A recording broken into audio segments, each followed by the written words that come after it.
You should put this in. You gonna sit down? Can you get?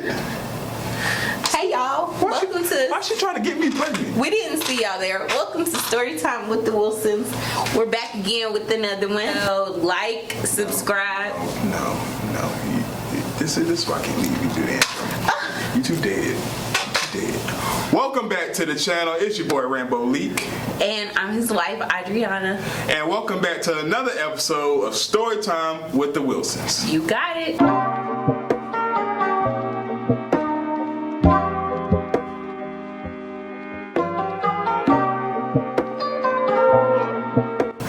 Make sure y'all go below and subscribe to the channel, like this video, and hit the little notification bell next to the subscribe button so y'all get notified every time we drop a video.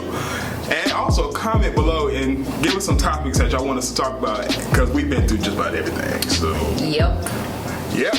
And let's get right into it. All right, babe, you gonna start? No, you can start. Alright, so we get to the hospital just like y'all heard in the last story, and we get upstairs. She walks all the way upstairs at the hospital, and then they offer to give her a wheelchair when we're on the baby floor. And I don't want no wheelchair. Yeah, like she walked all the way up there. There's no point of walking. There's no point of getting a wheelchair, which they charge you for at the hospital. They charge you for everything. They charge you for elevator usage. Yeah, I kid you not, it was like a half a mile. Like, my doctor's office was on the campus of the hospital that we delivered on. So it was probably like a half a mile walk from the doctor's office. No. It was about an eighth of a mile. Okay. Because all we had to do was walk across the walkway, walk across the breezeway, and then we got an elevator go up one floor. Well, you know, I like to exaggerate everything, you know, make it seem like I did a good job. But, okay, neither here nor there. Okay, so then we get to the room. Everything is cool when we first get there. And then, what else happened? You don't remember? Not really. I wasn't paying that much attention. I was scared. You're worthless. She didn't want me to leave, but I had to go back and move my truck from one parking garage to the other. That was after I delivered the baby. No, it wasn't. It was before. Because I had to move it back into the other garage before the one garage closed because it was nighttime. I don't remember that. Alright, so we get to the room. It is a very slow process. You got me pregnant. It's a that process was quick. Shut up, Malik. Our nurses, they were really cool. Allie Duncan. Okay, no, you're not supposed to give her name. Sorry, Allie. Allie, she was great. Like, yeah, she loves her because she's the nurse that pointed out that she can get popsicles all day. Popsicles, ice, and... That's it. Popsicles and ice. Just ices, but we didn't get no ices. And ice. We didn't get no slushy. I don't like ices. He wanted an icy, and that's why he heard icy. But I don't like icy, so we're not gonna have those. And let me tell you, ices taste like Roof Chris, Papados. They taste like 5-star meals when you were in labor and you haven't had food for God knows how long. You had the option to eat in the biscuit. Shut up, I was too anxious to eat. Okay, but moving forward in the story, McKay was coming really slow, but he got here. Then the fun part was when her dad got there. That was funny. He bought, well, this is the first time, he bought Krispy Kreme donuts in the hospital room. I'll wait till it's my turn to talk. Hurry up and take the side. She about lost it all. For one, because she couldn't eat it. That was the funny part. And then like he had such cool look on his face. It was so funny. Yeah. Oh, that was hilarious. But alright. Then after her dad got there, our homeboy Harrison came. Shout out to Harrison for coming to the hospital that day. Keep going with the story. Dang, what you stopping for? Can I try to remember what happened? Hey. You don't remember the day our son was born and the day I was in the hospital for 18 hours? Well, let me go ahead and tell my side. No, you're going to tell your side after. All right, so going back to what I was saying.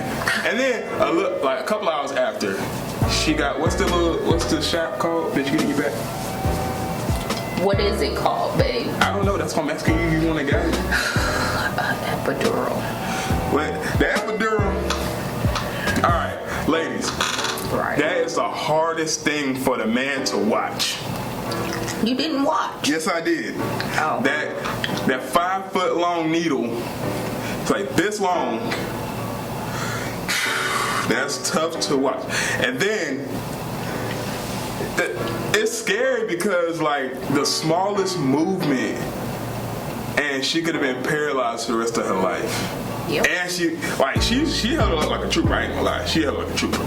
She wasn't having contractions when he was doing that epidural, and yes, she just I held was. still. I just said you was having contractions. Oh, I thought you said I wasn't. I'm sorry. Go ahead, babe. All right, you're trying to tell your side of the story up to that point. Oh no, I'm finna tell the whole story. Go ahead, cause I got a lot of stuff to say. It got pretty nasty out after that, cause she couldn't feel anything from the waist down. But we ain't gonna get it all that. Thank you, I appreciate that. All that was. I appreciate that. You can stop right there. You can stop right there. That was nasty. You don't need to say anything. That's not funny. I'm not laughing. That was nasty. I wish men could have babies. No, you don't. And it would be 3 people on the side. in future, when I'm pregnant, we're going to find. We saw a video somewhere where there was like a baby stimulation machine or a labor stimulation machine, and I'm gonna put Malik through that because I refuse for him to act like, you know, having a baby was just like, yeah, whatever. Fast forward in the story. So it's starting to get down to crunch time. She's around between 8 and 9 centimeters at the time. 9 centimeters. And Kay would get to 9.5, and the umbilical cord wrapped around his neck, and it had a loose knot in it. That's what they said. So he would get down to 9.5 centimeters and get pulled back up by the umbilical cord. So, like the doctors wanted to wait it out. They came in there for like next 3 hours, and the same thing just kept happening. So the third time after the doctor left, I don't know what happened or what was said, but her dad followed the doctor outside, and something was said. He won't even tell us to this day what was said. So he goes outside and says something. Not even 2 minutes later, the whole nursing staff comes in and getting her ready for C-section. Why won't he tell us what he said? He told me a part of what he said, and I can't remember. It was, I'm not gonna lose my only daughter and my only grandson on account of you. I don't know anything else that he said, but it lit a fire. And pretty sure he had some extra adjectives in there. It lit a fire. Yeah, she's getting prepped for C-section, and I had to go get dressed. They pulled me out while they were doing all that stuff, and then I had to go get dressed. I am scared to death. Like, I am in the hallway sweating. I'm about to pass out. Meanwhile, I'm getting ready for a C-section. I'm like, let's just get this over with. Let's do it. Then they rolled her past me in the hallway. I got the wave at her. Good luck. Cool. I'll see you in a couple minutes. I had to sit outside for a few minutes, and then they called me in. And then I just sat right there on the other side of the little sheet and held her hand. Alright, I'm gonna show y'all the maneuver. After he got there, they gave him CPR twice. We could hear it, but we couldn't see him because he's on the other side of the screen. So they said I could come around and see him when he got out. This is the maneuver I had to do. Alright, let's say she's in the bed right here, right? I had my back to her because she was wide open, and they didn't want me to see that. But because you would have passed out. Yes, but here's the bad part. They forgot to take the shiny stuff from away from the wall. So I'm scooting past her, and I caught a glimpse off like a bowl or something. I caught a glimpse of what was going on behind me. I about fell to the floor. I was almost a goner, y'all. And then I got to TK. He was over there crying. I got to hold him for like 0.2 seconds. Then the nurse, I followed the nurse. They showed them to me. Yeah, that's what I'm saying. For like 30, less than 30 seconds. I got Here's your baby boy. Boom. I got a picture of that. I'm about to drop it right here. And then the nurse was old. I don't know how old this nurse was, but this nurse was moving. I'm jogging down the hallway to keep up with her. Like, it was that bad. They went to go take him, get him measured, weighed, and then they had to get him to NICU. Yeah. They had to put him in the incubator because he had a fever of 103. Mm-hmm. Yeah. So he in the incubator. He's this ginormous baby in the NICU, and in the incubator that has the doors open. And then so I'm going back and forth between NICU and recovery, C-section recovery. Y'all, she was on morphine. Yes, I was, and it was I wish we could have got that on camera, but my phone was dead, and I didn't have time to get to my camera at the time. But that was funny. Me and her dad were playing so many jokes and just getting her to say stuff. She was so high. It was funny to a certain extent. If you're post C-section. Like y'all know how to give you the button so like you can release the morphine. They shouldn't give you that button. It is a trick. Sorry. It's a trick. It's a trick. Cause you only release a certain amount at certain times. Right. So just don't give me the button. Just don't give me the button to make me feel like I am helping myself. Okay. And the funny thing is, it don't release nothing, but it makes a noise every time you hit the button. It's like so it makes you think it's something releasing? No, nothing was releasing. Don't let them fool you. Nothing's releasing. So that's really about the end of Labor Day. From my point of view. Now you're about to hear from her point of view. Alright, so Labor Day, I get admitted to the hospital. I'm doing good for about 4 or 5 hours. I actually went to sleep. I was like chugging through everything that I had to go through, contractions, whatever. And about 6 hours into it, I start to notice that something is going on with McKay's heartbeat. But I can't tell what's going on, and I'm like, okay, that's weird. And the little baby monitor keeps beeping. So Allie comes in, she asks if I want an epidural. I'm like, no, I think I want to do this natural. But she's like, hey, go ahead and get an epidural. I had planned to do it natural, but I got an epidural. And yeah, I had popsicles. My dad did, in fact, bring Krispy Kreme, and I told him to get out of my room because that was rude. No. She said, get the H out my room. Oh, well, that was rude. Which was okay because she was in labor. And sometimes I have a potty mouth, but you don't bring fresh, hot Krispy Kreme donuts into a room where a woman is having labor unless they have already had the baby and they get to eat donuts with you. Okay, that was wrong. Between me, her dad, my parents, and Harrison, we ate all those donuts. So, moving forward. And we even gave some to the nursing staff. Thank you, nursing staff. Yeah, shout out to y'all. Moving forward, they were flipping me back and forth. I had a peanut. And in South Carolina, you can only deliver a baby laying down. So there's no other options for you. There's no, you can't stand up and hold the pole. You can't grab you can't have the baby underwater. That's not true. You can stand up only if it's that serious, if it gets to that point.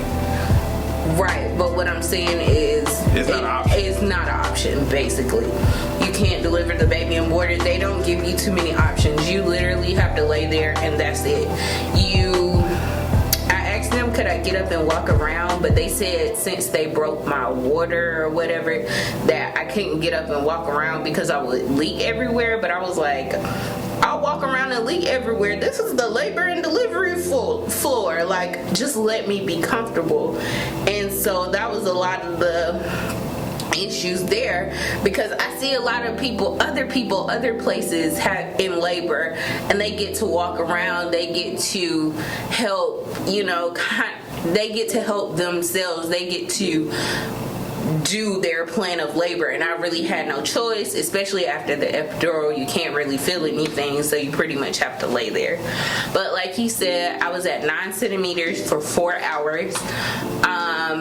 McKay, I could feel the pressure of him coming, but once he would get there and I would feel the pressure, it would stop. He would get there and I would feel the pressure and it would stop. This went on for 4 hours. Like I said, I had the peanut. They kept flipping me around back and forth.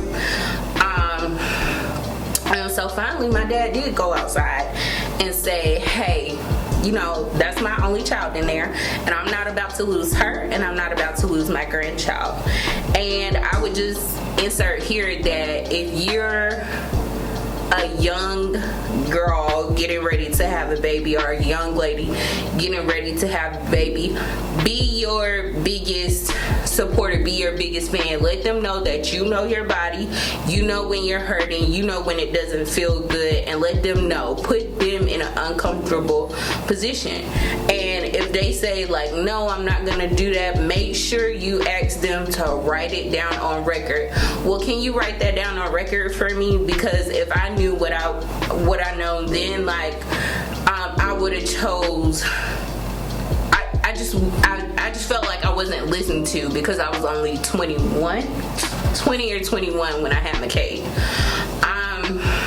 21? I think I was 21. So you're supposed to help me.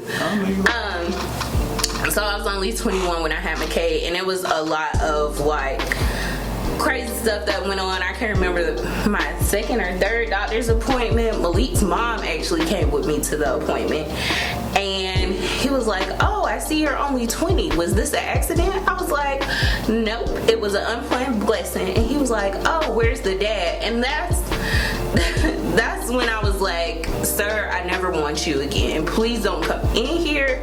Like, that was ridiculous to ask. Malik was actually finishing up his senior year when I was pregnant, and McKay came during the week of spring break. So it was timed pretty good. Yeah, it was great timing.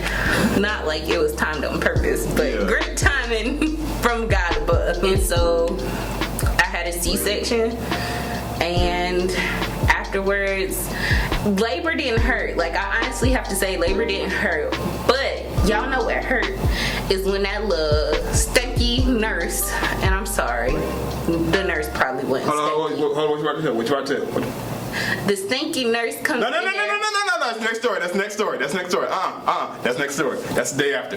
All right. That's not the day after. It was the same day. It was my C-section recovery. The nurse comes like, I was still like in and out of it, but I woke up when she came over there and she started pressing on my stomach to get something to close or tighten or whatever, and I was like, oh, what are you doing? And she was like, I'm so sorry, I have to press right here to like get it to close or clamp. And I was like, well, that hurts. She was like, I'm so sorry or whatever. But yeah, that's definitely labor. I would say educate yourself, lady. Watch as many videos as you can to develop a birth plan. Make sure your spouse or your significant other is prepared and is knowledgeable about what you want, and be strong and remember to say like, this is not what I want, or this is what I want, because you know your body the best. The doctors don't know your body. They only known you for 9 months or whatever during that time. They know what doctor's there, because sometimes doctors don't know you. Right, and that's the other thing. Like, sometimes I would have so many different doctors, and like at my what's it called? Appointments. My doctor's appointment. Shit, my prenatal appointments. There you go. Prenatal appointments. They would send almost all the doctors in when I was just like, I want my doctor. Forget everybody else. I don't care who delivers this baby after 18 hours in labor. Look, Malik could do it for all I care and I'd be all right. But hey, that's the truth. Shoot, after 18 hours, you ready to gap your legs open to anybody. Get this baby out of me. Hey, if they getting the baby out of me, I don't care who sees you. Make sure you know, make sure you do your research. Yeah. Well, that's the end of the story for this week. We about to check out this thing. Peace out. From the Wilsons, make sure y'all go below, like this video, subscribe to the channel, and hit that little notification bell so you get notified every time we drop a video. Alright? You got anything else to say, babe? What's the next story gonna be? The day after Labor Day fun. What? The morning after. That was wrong morning after. I said that sounds bad. I ain't gonna spoil it for everybody watching, but it is some other funny stuff that happens. What happened? We'll talk about it after this. He is all right, we're gonna leave that up to the next story because that's where it leads into the next day. So, all right, we out this one. When Wilson's out, catch y'all next week. Peace.